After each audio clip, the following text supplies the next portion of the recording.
वही आज राजा पुरंजन करते। लिखा है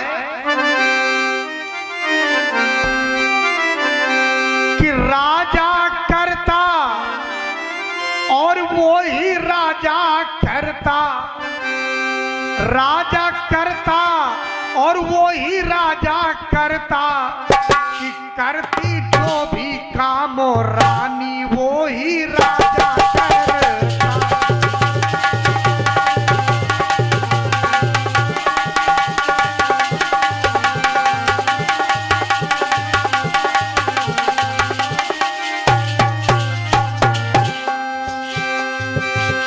राजा करता और वो ही राजा करता, कि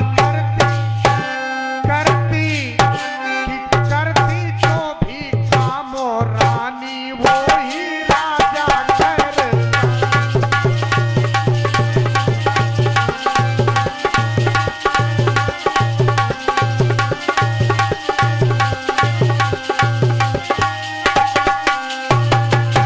क्या करती है राजा, क्या करता है और रानी क्या कर रही है, जैसा हम आपको बतला रहे हैं परीक्षित जी, ऐसा ही श्रीमद् भागवत महापुराण में लिखा है।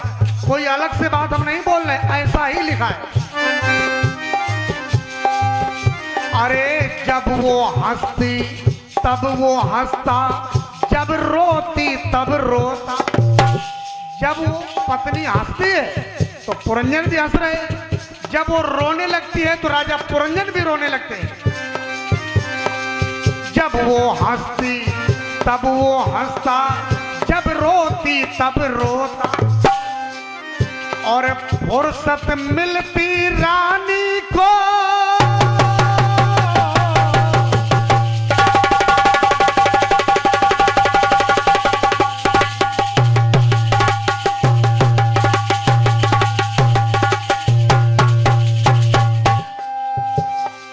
फुर्सत मिलती रानी को, और जब सोती तब वो सोता करती, अरे करती जो भी काम रानी वो ही राजा करता।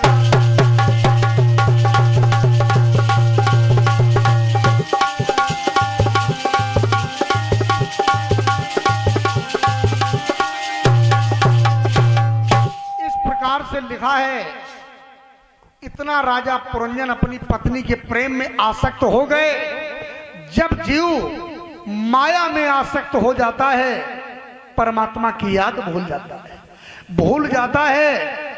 कल मैंने आपको बताया था, अंध अकोबिंद मूढ़ अभागी, काई विषय मुकुर मन लागी, मुकुर मलिन और नयन विहीना, राम रूप देखें किम देना। और ये जीव निर्मल और पवित्र जीव ये मटमैला हो जाता है। भक्तजनों, लिखा है परमात्मा ने कहा कि निर्मल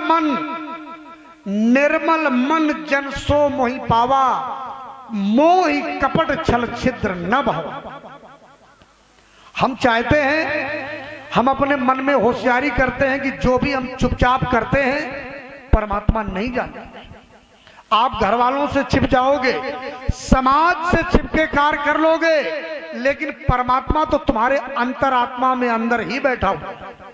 तन की जाने मन की जाने चित्त की चोरी, ऐसे प्रभु से क्या छिपा है जिसके हाथ में जीवन बोला।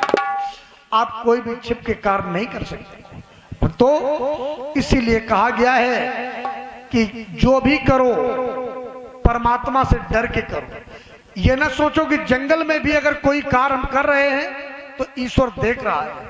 अगर हम मदिरा सेवन कर रहे हैं, अगर शराब पी रहे हैं तो ईश्वर देख रहा है, क्योंकि ईश्वर बाहर भी है और तुम्हारे अंदर भी बैठा हुआ है। इससे छिपके बच के कहां जाओगे। इसलिए डरो, दुनिया से न डरो, लेकिन परमात्मा से जरूर डरो, क्योंकि परमात्मा तुम्हारे जन्म के पहले भी ईश्वर तुम्हारा सहायक था, आज भी तुम्हारा सहायक है, और तुम्हारी मृत्यु होने के बाद भी ये ईश्वर ही तुम्हारा सहायक होगा। अन्य तो सभी यहां छूट जाएंगे। भक्तों, अब तो सुखदेव जी महाराज कहते हैं, एक दिन की बात है, बहुत समय बीत गया। राजा पुरंजन जंगल में शिकार खेलने गए। लिखा है, सा एकदा महेश वासो रथम पंचासुमा सुगम द्वीपम द्विचक्र में काक्षम त्रिवेणु पंच बंधुरम।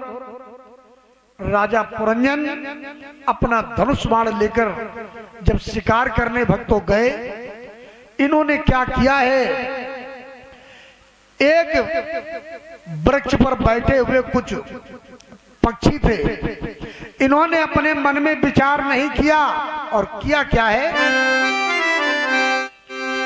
कि मन में सोचा ना विचारा, कि मन में सोचा ना विचारा और ऊपर को बाण है मारा, तब गिरने लगे जीव जोर जोर से।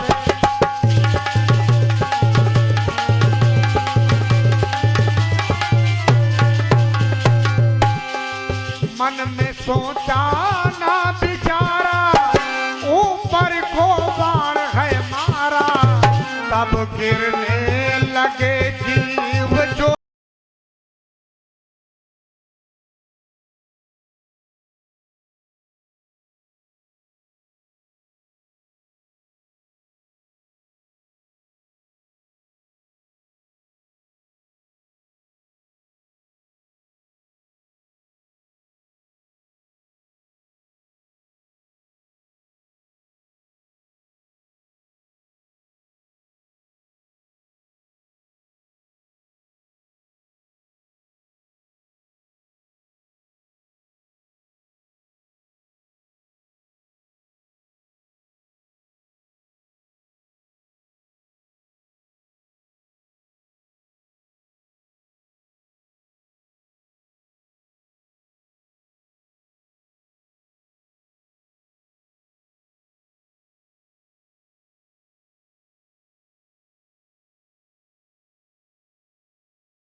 खाती है, पहले नगन जड़ाती थी, अब वो नगन जड़ाती। समय की मेहरबानी है, कहा गया है समय की मेहरबानी है, बना दे जिसको शहजादा, पलट कर क्षण में रख दे किसी को खाट से ज्यादा।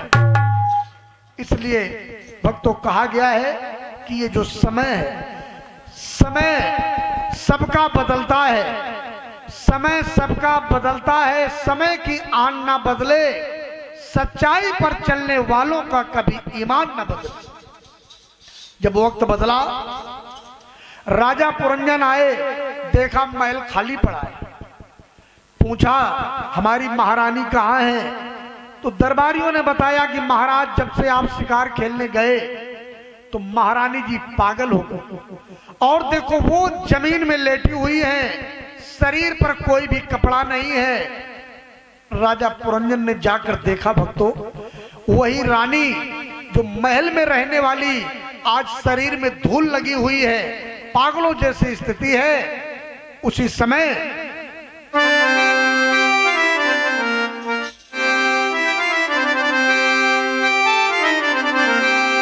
अब तो राजा पुरंजन को ज्ञान हुआ, क्योंकि जब वो वक्त की ठोकर लगती है तो इंसान की बुद्धि खुल जाती है।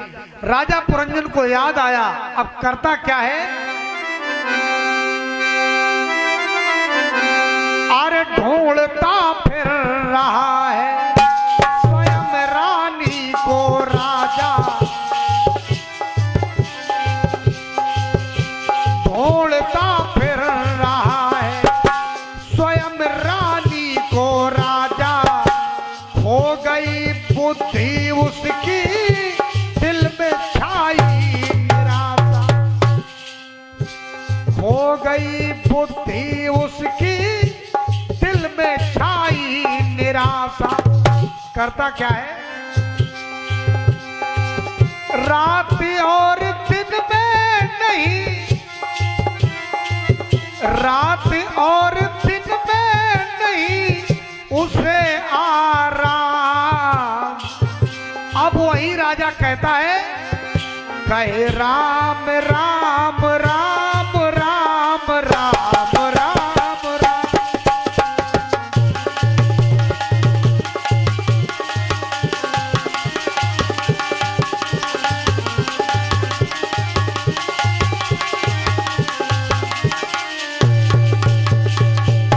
प्रेम से बोलिए राजा रामचंद्र की।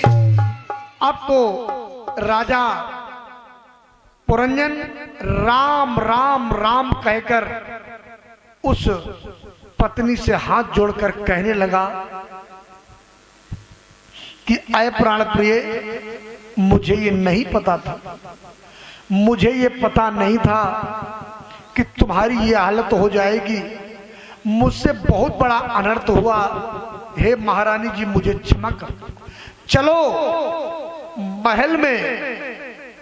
तो आज राजा पुरंजन उस पत्नी को लेकर महल में आ जाते हैं। धीरे धीरे धीरे धीरे भक्तजनों, इतना राजा पुरंजन को मोह हो गया, इतना मोह हो जाता है। बाबा तुलसीदास जी ने लिखा है कि ये कोई संसार में ऐसा नहीं है जिसको मोह ना हो। मोह और माया दो का बंधन इस संसार में है, जिससे जीव यानी शरीर भी छोड़ने में जब यमदूत लेने आते हैं तो ये जीव शरीर को भी नहीं छोड़ना चाहता है, क्योंकि शरीर से भी मोह हो जाता है। और जिनको मोह है तो लिखा है भक्तों, मोह सकल व्याधिन कर बोला,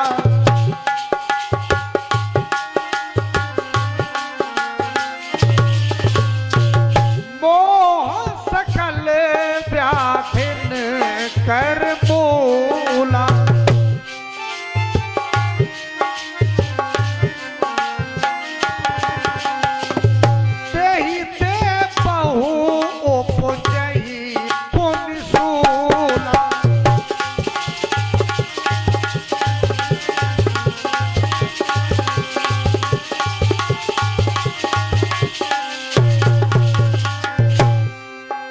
मोह से कितने रोग उत्पन्न होते हैं कि काम बात कफ लोभ अपारा,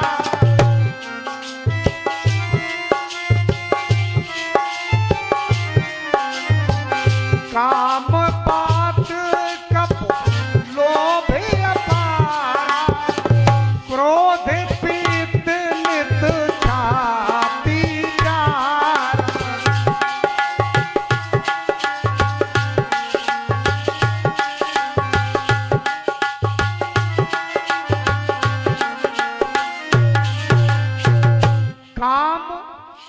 बात कफ लोभ अपारा, यानी बात और कफ के रोग पैदा हो जाते हैं जब शरीर में काम वासना जागृत होती है। क्रोध से पित्त बढ़ जाता है, यानी कि 3 रोग उत्पन्न हो जाते हैं, बात, पित्त और कफ के रोग हो जाते हैं जब हमारा मोह बढ़ता है, काम पैदा होता है, क्रोध पैदा होता है। और जब काम क्रोध पैदा होता है तो बात, पित्त और कफ के रोग पैदा हो जाते हैं। और जो लोग तीनों से प्रेम करते हैं, तो लिखा है बाबा तुलसीदास जी ने,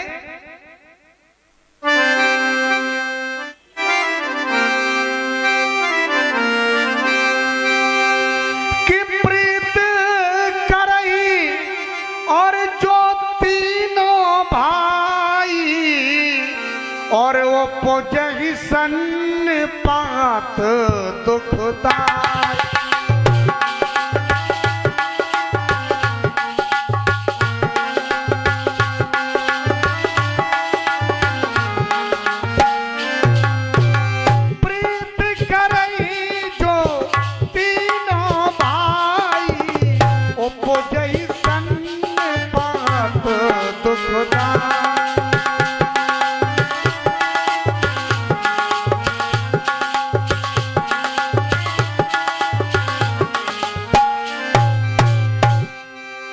और इसके बाद और लिखा है बाबा तुलसीदास जी ने,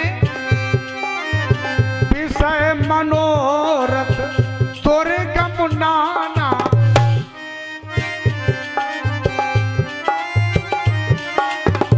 विषय मनोरथ दुर्गम नाना, ते सब सूल नाम को जाना।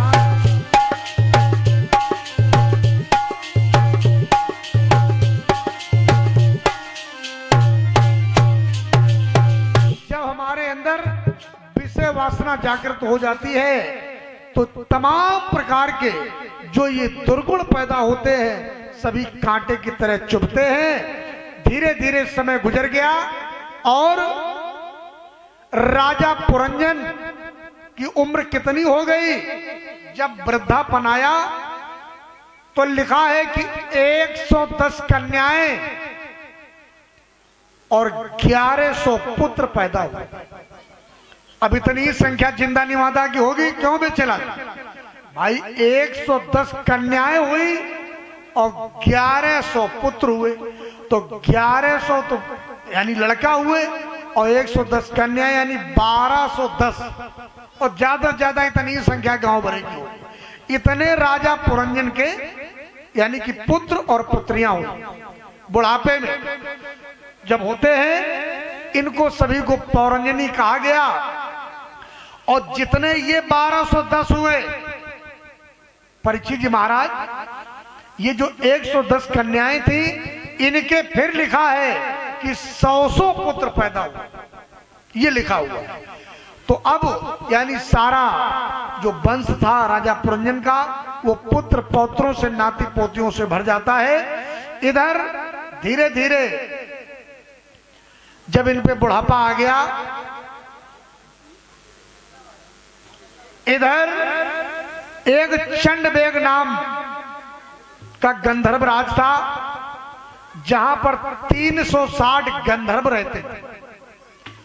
जितने गंधर्व थे उतनी गंधर्वियां रहती थी, तो 360 और 360 कितने हो गए परीक्षित, जोड़ लीजिए 720, इतनी संख्या थी।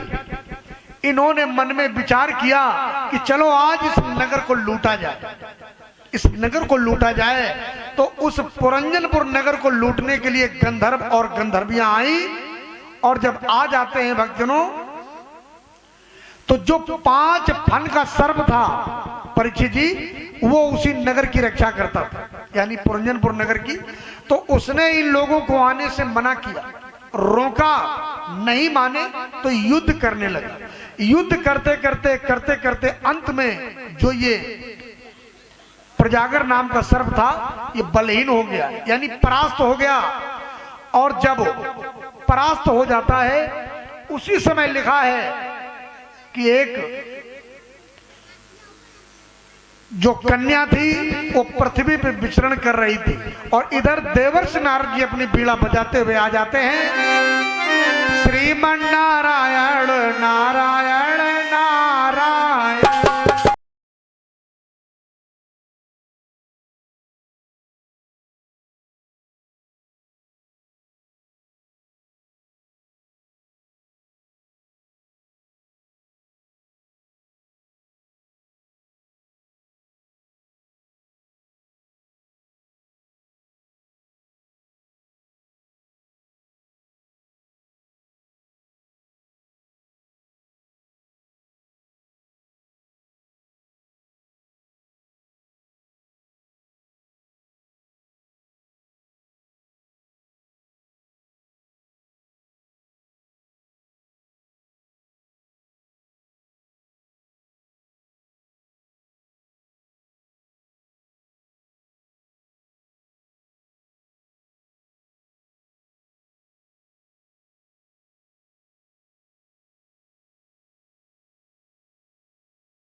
नारद जी बोले जरा, अरे तुझको ये पता नहीं कि मैं तो बाल ब्रह्मचारी हूं, मैं विवाह नहीं कर सकता हूं।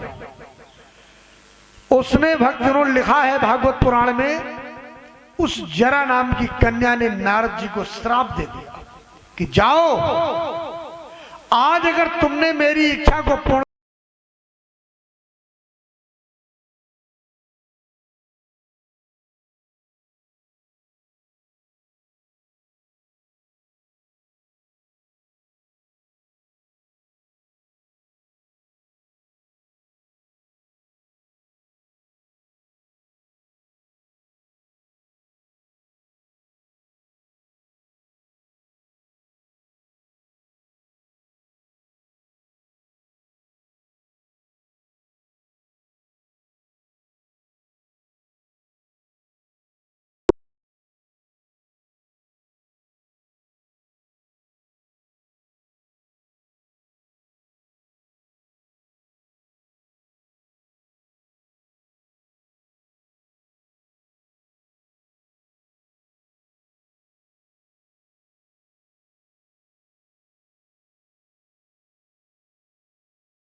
समय की बात, समय के कारण उस सूर्य को ढलते देखा, और समय की बात है पत्थर भी पिघलते।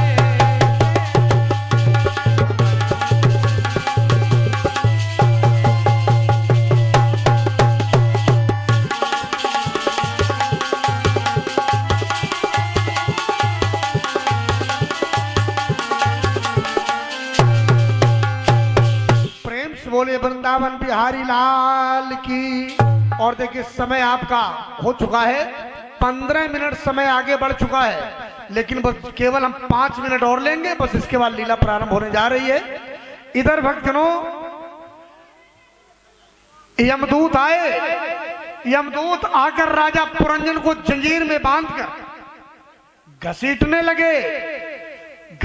लगे। बोले चलिए तुम्हारा समय समाप्त हो गया। अब तो राजा पुरंजन को याद आ रही है, और सब लोग ध्यान करें, सबकी हालत यही तो होती है, क्यों परीक्षित?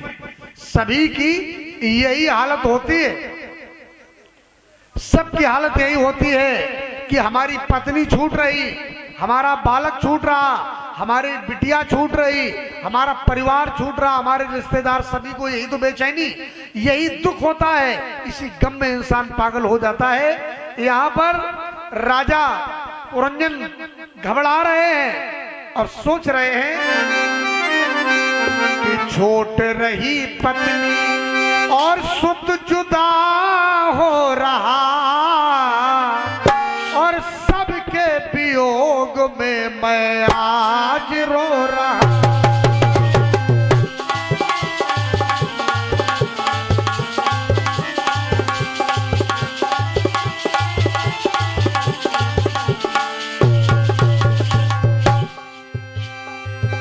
गमों में मैं डूबा, गमों में मैं डूबा, आज गम में खो रहा, सभी के वियोग में मैं आज रो रहा।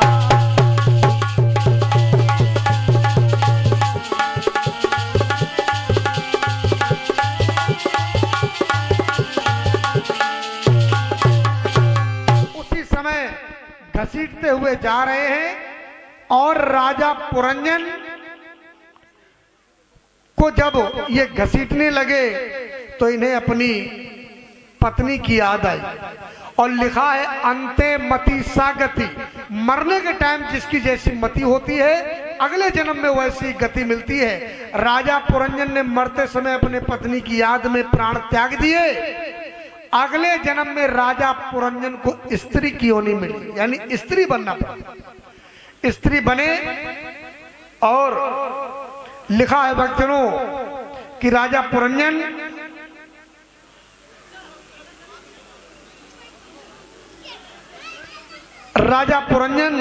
का अगला जन्म स्त्री का होता है, और धीरे धीरे जब ये कन्या विवाह के योग्य हो जाती है तो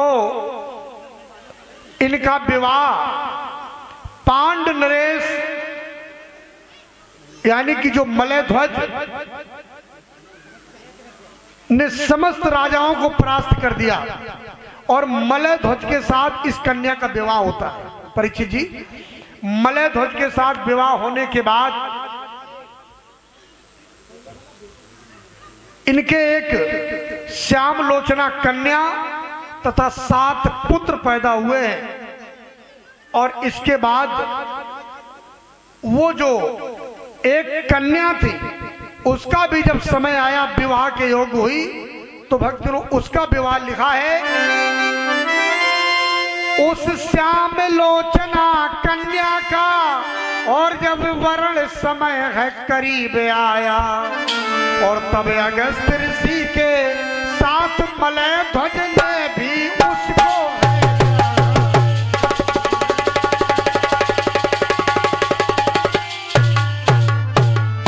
यानी उस कन्या का भी विवाह हो जाता है अगस्त ऋषि के साथ।